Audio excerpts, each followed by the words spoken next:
નમસ્કાર દર્શક મિત્રો, ખબર છે .com પરથી હું દ્રષ્ટિ આપ સૌનું સ્વાગત કરું છું. દર્શક મિત્રો, જેમને પણ દીકરી હોય તો તેમને માટે આ ખાસ વિડીયો છે.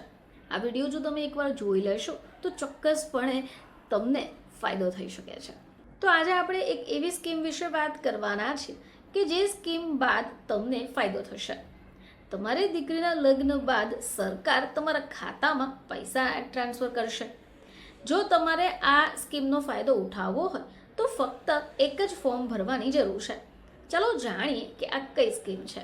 તો ગુજરાતની ધરતીએ હંમેશા દીકરીઓના કલ્યાણ અને સશક્તિકરણ માટે પગલાં ભર્યા છે. હવે આવી જ એક પહેલ છે કુંવરબાઈનું મામેરું. હવે આ ગુજરાત સરકારના સામાજિક ન્યાય અને અધિકારિતા વિભાગના દ્વારા સંચાલિત છે.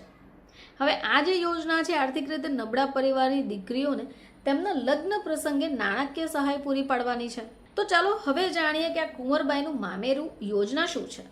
તો ગુજરાત સરકારે 1991થી શરૂ થયેલી આ યોજના અનુસૂચિત જાતિ, અનુસૂચિત જનજાતિ, પછાત વર્ગ અને આર્થિક રીતે નબળા વર્ગની દીકરીઓ માટે છે. હવે આનો ઉદ્દેશ્ય એ છે કે લગ્ન સમયે પરિવાર પર આર્થિક બોજ ઘટે, દીકરીઓના જન્મને પ્રોત્સાહન મળે અને સમાજમાં બાળ લગ્ન અટકે. હવે આ યોજના હેઠળ લગ્ન કરનાર દીકરીઓને 12,000 રૂપિયાની નાણાકીય સહાય અપાય છે, જે સીધી તેમના બેંક ખાતામાં ડાયરેક્ટ બેનિફિટ ટ્રાન્સફર થશે. હવે જો લગ્ન 1 એપ્રિલ 2021 પહેલાં થયા હોય તો 10,000 રૂપિયાની સહાય મળે છે. દરેક પરિવારની 2 દીકરીઓને આ યોજનાનો લાભ મળી શકે. હવે આ જે યોજના છે ગુજરાતના નીચેના વર્ગોની દીકરીઓ માટે છે, જેમ કે SC, ST, OBC, EBC વગેરે. હવે આ માટે પરિવારની જે વાર્ષિક આવક છે 6 લાખ રૂપિયાથી ઓછી હોવી જોઈએ. લગ્ન સમયે કન્યાની ઉંમર 18 વર્ષથી અને વરની ઉંમર 21 વર્ષથી વધારે હોવી જોઈએ. હવે આ સિવાય યોજનાનો લાભ લેવા માટે લગ્નના 2 વર્ષની અંદર અરજી કરવી જરૂરી છે. ચાલો હવે જોઈએ કે કયા ડોક્યુમેન્ટ્સ જોઈશે. તો સૌથી પહેલાં જોઈએ કન્યાનું આધાર કાર્ડ, કન્યાના પિતા અથવા તેના વાલીનું આધાર કાર્ડ, જાતિનો દાખલો, આવકનો દાખલો, લગ્ન નોંધણી પ્રમાણપત્ર, બેંક પાસબુક, જન્મ પ્રમાણપત્ર અથવા તો શાળા છોડ્યાનું પ્રમાણપત્ર, પાસપોર્ટ સાઇઝનો ફોટો અને વર અને કન્યાનો સંયુક્ત ફોટો.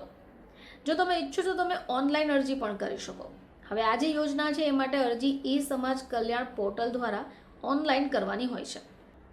હવે એના માટે તમારે વેબસાઇટ પર જવાનું છે, જેમાં ગૂગલ ઉપર સમાજ કલ્યાણ ગુજરાત સર્ચ કરવાનું, બાદમાં રજિસ્ટ્રેશન કરવાનું.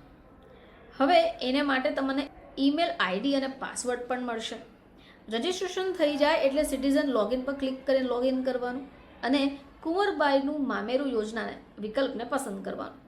હવે એમાં જે પણ માંગેલી વિગતો છે એને ભરી દો અને દસ્તાવેજોને અપલોડ કરી દો.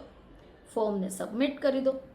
હવે આની જે પ્રિન્ટ હોય એ પ્રિન્ટ આઉટ લઈને મામલતદાર કચેરી અથવા તાલુકા વિકાસ અધિકારી કચેરી ખાતે જઈને જમા કરી દો.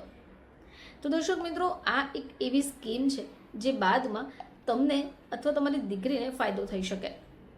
ફરીથી તમારી સમક્ષ હાજર થઈશું. ત્યાં સુધી જોતા રહેજો ખબર છે .com.